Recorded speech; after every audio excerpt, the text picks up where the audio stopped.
Hi, and welcome back to Digital Defense, the weekly cybersecurity show from Bloomberg News here in our Washington, D.C. bureau. I'm Jordan Robertson, cybersecurity reporter here for Bloomberg in Washington.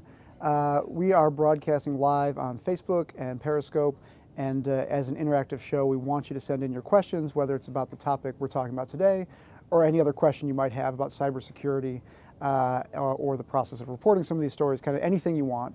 We're happy to talk about. You can also tweet us questions to our Bloomberg Technology account, which is @technology on Twitter. So we're happy to take any questions there or in the comments section of wherever you're watching this. The subject of today's webcast is the end of passwords. You know, this is as anybody who uses the internet knows, you know, most of us have dozens, of passwords. And because of different requirements for websites and other accounts, you know, a lot of the conventions are different. So we have lots and lots of passwords. That's not news to anybody. In recent years, cybersecurity companies have been trying to help create tools to help people manage, the overwhelming number of passwords we all have. Things like password managers and things like that are great, security mechanisms. They help you create and manage, hard to crack passwords, and those are all really valid cybersecurity tools. But what I want to talk about today is there have been some pretty significant developments in the next phase of security for ordinary users, of which I count myself among them, and that is how to get rid of the password entirely. We've all seen breaches like Yahoo's, which last year they disclosed that they had lost 1 billion user accounts. As viewers of the show will know, we've covered the subject extensively. It's the biggest breach on record, and it's not just passwords and other things that they lost. The breach is very significant. But you look at things like this, and the conclusion you draw is it's very hard for companies to secure your passwords and other personal data. And that means it's going to be hard for you as well. So if Yahoo can't secure 1 billion usernames and passwords, how can you be expected to secure kind of a growing number of these things? And so the interesting thing that's happened is this week Microsoft came out and announced a really significant minor but significant change to its Authenticator app. Now the app just looks like this. It's and there are multiple types of these things. Microsoft has one, Google has one, private security companies have one, Duo Security is one. And basically what they do is these are apps on your phone. That when you log into an account, all of the only thing the app is really doing is basically like a running clock, and every 60 seconds or so it generates a new code that only your phone knows, and the service on the other side. So when you sync up these apps, it creates these one-time codes that if you don't have the phone, you won't be able to log into your account. So it's an extra layer of security, on top of your existing password.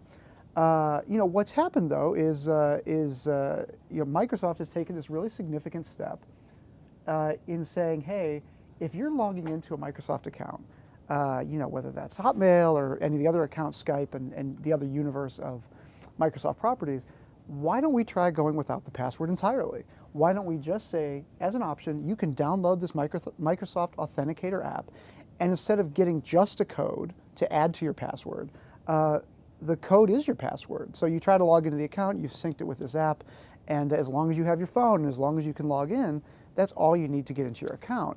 Now, I find this idea very, very helpful. I think this is, if you're a Microsoft user, if you're comfortable with this idea of eliminating your password entirely, I think this is pretty creative, kind of clever solution. It's not going to work for everybody. It's certainly not going to work for most of the world, even though much of the world has smartphones now. The password is not going to die out. But for folks in especially in modern economies, this is actually a really great thing, because what it will allow you to do is completely eliminate your password from that account. And it's not just a convenience thing. A lot of people might think about it this way, which is, oh, I don't have to remember that password. That's part of it. But the bigger part is you don't even have a password for hackers to crack. For hackers to get into these accounts at this point, they would either have to hack Microsoft, which is obviously going to be a pretty hard thing, or they'd have to somehow compromise your phone or have access to your phone. And both of those things like require a lot of targeting and a lot of intentional effort to get into your device. So this change to the Microsoft Authenticator, I think, is really valuable information for viewers to know. And there are a couple other things related to it that I think you'll find interesting as well. And as I say, it's an interactive show, so if you want to tweet in any questions, you can tweet to @technology or send in any questions in the comments section below, and we'll get to as many of them as we can about this topic or others. So again, the kind of jumping off point is the Microsoft Authenticator app. Again, if you use Microsoft services, this is, I think, a really worthwhile tool to experiment with. It might just make your life a little bit easier and also maybe give you some peace of mind that you don't even have a password for hackers to crack, even if they were to compromise some Microsoft database. There's a really interesting Google project that's related to this that I want to tell you about, but first I'm going to get to some questions. Thank you for those of you writing in. The first question here is, what if you lose your phone? How does this change things? It's a very good question. If you don't have access to your phone and you also don't have a password, it does put you in a tricky spot, because you are relying a lot on having access to that app and that device. Now, some services have figured out a way around this, like Google, for instance. Google also, most of the major services will use an authenticator token as a form of two-factor authentication, a two-step validation to get into your account. So, and I've had this happen to me where, if you either lose your phone or you re-image the phone, or you get a new one or whatever, and you don't have that existing app, the accounts are going to be out of sync. So you're going to try to log into your account using a password, and you'll get this error message saying, enter the Authenticator app code. What Google and other companies have done is given you options. Like if you don't have the app, then you can go to the second factor, which is, maybe they will send you an email, maybe to a different account, maybe they will send you a text message. Again, if you lose your phone, it's a difficult situation. So this viewer has a very salient point, which is you don't want to lose your phone in this scenario. However, many of these tech companies do have good backup plans in place, because it's you don't want to be locked out of your account entirely just because the app is you've lost access to the app. So again, most of these services will offer you some form of additional way into your account, typically a text message, phone call, email to a different account. There are other different ways that you can access these services. So we're far from the place where you can just nuke your passwords entirely and expect that will be kind of the fail-safe mechanism. You're going to want backups, but as a first step, this is a really strong move, I feel, by Microsoft to push us toward the direction of what if we didn't need passwords at all. Next question here is, multi-factor authorization has been around for a long time. What exactly is Microsoft innovating on here? Another good question. What Microsoft is doing is saying, and the viewer is absolutely right, the ability to authenticate yourself to an account via different mechanisms is not necessarily on its own a new thing. You have touch, you can do like fingerprint verification, you can do iris scans, which we've talked about in the show. You can even do facial recognition, although as we explored on last week's show, hackers are able to get around that in some cases pretty easily. So there are lots of different ways to authenticate yourself to an account. What Microsoft is saying here is, hey, here's an option to eliminate the password entirely. So what almost every other major authentication scheme that I'm aware of requires the two steps in the two-step verification. One of those is almost always a password, and the other one is this other form of fingerprint or facial recognition or whatever. So what Microsoft is saying is, here's an option that if you want to get rid of your password, we're going to enable that. And as I say, this is like a very preliminary early step.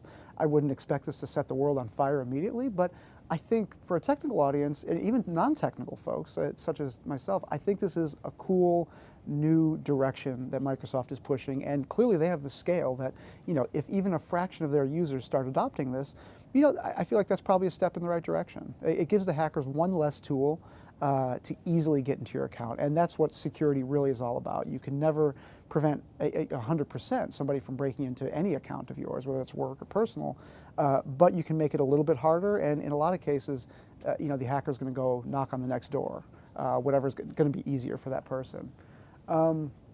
Another question here is, how does this compare with facial recognition, fingerprint scans, etc.? Is this safer? Well, as I mentioned, as we talked about on last week's show, There's the new Samsung phone, the Galaxy S8 is, employs, there's a facial recognition option as a way of logging into your phone, and some clever hackers figured out that you could set the facial recognition feature with a face and then trick it with a photo of a person, because these algorithms only look at a certain number of points on a person's face to kind of triangulate who they are. So, that technology is far from, the most secure. You might think it would be, because, how many people have your same face? None. But as algorithms go, it's not capturing all of it. It's not capturing your entire face. It's just capturing points. So, there are other ways of authenticating yourself to an account. And as I've advised before, all of these are excellent if you're going to add on top of your account. So if you're going to add, on top of your account, a facial recognition scan, a fingerprint scan, some sort of other, authentication token, these things are all really smart ideas to do. And as I say here, with this new Microsoft tool, if you are a Microsoft user and if the specific accounts that you use are supported, this is still kind of a very early release, so not everything from Microsoft is going to be supported, including, ironically, some Microsoft phones. They say they wanted to standardize on the more popular platforms, which is kind of a funny concession by Microsoft first. It might be a worthwhile thing to try out and see how you feel about it. But as somebody asked earlier, which I think is a really wise point, make sure that you have backups and make sure that this is not the only way you have to get into your account. And that's easy enough to do. I want to show you something else that I think is really interesting as well. Thank you for the questions that are coming in. For those of you just joining us again, you can tweet at us at technology or leave a comment in the section below, and we'll get to any of those questions. So concurrent with this is, so Microsoft is doing its thing with this tweak to its Authenticator app. Google is trying something even more radical, and this project of theirs has been around for a couple of years now. And it's a really, really fascinating thing. They call it the Trust API. Now, that doesn't mean anything to most of us.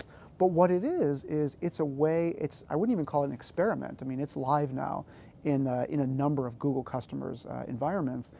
It's a way to eliminate the password, but without just an app generating a random number. What this looks at, and this is the story, Google aims to kill passwords by the end of this year. That was in 2016. I want to show you a map or a graph of the inputs that Google is looking at using to authenticate you to a device. Now you'll notice these are not passwords, these are not random numbers generated by an app. The things that Google wants to use to authenticate you to your phone are how you swipe, how you open the phone, how you move. So, there are these accelerometers in the phone that track how fast you walk. Are you sedentary most of the day? Kind of things like that. Are you on the move? How you type. So are you typing quickly? Do you use certain, are there certain ticks to your typing and certain abbreviations you use all the time, certain keywords, things like that? How you talk? Are you on the phone a lot? How, are you a man or a woman? Kind of, do you speak quickly or slowly? These are all really valuable data points that Google is trying to incorporate into its algorithms, which would be running in the background of your phone all the time, probably on an app. Your face as well, facial recognition. And what Google's trying to do with this is they're trying to say, what you're looking at here is this blue line.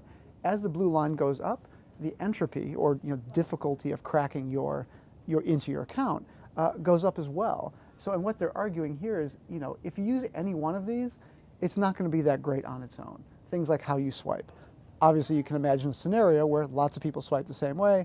That's not going to be secure on its own. But what Google is arguing is that this multimodal, if you threw all of these things together, that you can come up with a pretty accurate trust score of, is this person who they say they are? Now, this isn't really kind of live and in public yet. This is something that Google is experimenting with and is trying to roll out very seriously, and they're starting with banks. You can imagine a scenario, in which, this would be even more secure than what Microsoft has done, with its random number generator app, again, which is not unique to Microsoft, but Google has an identical app as well. But this idea, I believe it's called Project Abacus or Trust API, is really compelling, because one day soon, the vision you're left with is you could be walking around with a phone that in the background, and this creeps some people out, not unjustifiably, your phone will be recording all this data and most importantly using it to try to figure out, is this person who's swiping open the phone, is that still Jordan Robertson? Like, is he still the person he says he is? Now, privacy folks have a lot of concerns about this, obviously, because it's one thing for a phone to kind of have the access to this data, and it's another thing to actively use it.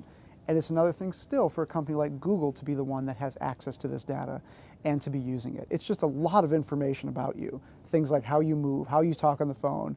It's kind of like, these are very personal data points that you wouldn't otherwise think you're generating in the normal course of your day.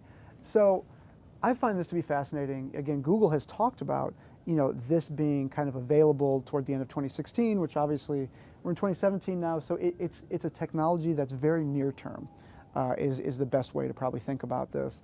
And as with Microsoft's technology, I wouldn't expect this to kind of set the world on fire immediately, but it does. The reason I think it's worthwhile to bring up on this show is it does point to a future where you can realistically see, for many, many people, the idea of the password can realistically go away. And for cybersecurity professionals, they think this is a great thing because most attacks, still happen with username password, and nobody logs in. Perfect example was the Hillary Clinton campaign. John Podesta's Gmail was hacked because he was sent to a phishing site, he entered his credentials, and he didn't have any form of two-factor authentication. And his leaks, his emails leaked. I think there were 20 or 30 different email leaks from WikiLeaks of his email archive. And it's all because he didn't have any form of two-factor authentication. So even if you keep your password, adding something on top of it, and if you watch the show with any regularity, you'll know I sound like a broken record on this, that's going to be really valuable. Another question here is, will this be used in an enterprise environment? So what we know for sure is that, yes, companies, more than individuals, have a lot more at stake when it comes to protecting their devices. So they're going to be the first adopters of almost all this technology. And Google, when it announced a year ago that it was working on this project Abacus, technology, the first environments they were moving into were large banks. Large banks said it's not enough to just have an app. It's not just enough to have a fingerprint or even a facial recognition scan. What is the most secure way we can try to tell if somebody hasn't stolen the phone of an employee or is impersonating an employee? Like, how do we go beyond the password? And what Google has come up with is this multimodal, idea where, what if we just took all the different data points we could collect about a person, throw it in a big bucket, and then generate like a score, if this person is who they say they are. So yes, absolutely. Enterprises and large companies are going to be first on this bandwagon because these are their devices, and most importantly, it's their corporate intellectual property. It's their trade secrets that exist on these devices. So they're going to spend a lot of money, and they're willing to inconvenience workers as well. When it's your personal device, you're going to have a far different level of security concern than if it's your company device, and your company gets to dictate what hoops you have to jump through in order to get access to that device. And I think many of us have experienced that. Another question here is, will there come a time when everything relies on voice recognition? So there's an interesting thing about voice recognition that is kind of a pet issue of mine. When it comes to all of these technologies that we've been discussing, obviously biometrics such as fingerprint readers have been around a long time. Facial recognition has been around, but it's still progressing, and it's still a science that is not fully matured in many ways. Voice recognition, however, computers have gotten really, really good at recognizing voices to the point that services like Siri for Apple, are the primary way that many people use an Apple device to search the internet. So voice recognition actually is a really, really advanced technology. However, when it comes to can your voice be used to identify you and only you, you can see on this Google graphic here, how you talk is, on its own is not that great an identifier for you. So that takes into consideration things like pitch and pacing and word choice and things like that. So you can see it's better than a few other things like how you type, how you move, and how you swipe. I mean, these are things that are many people will share these characteristics.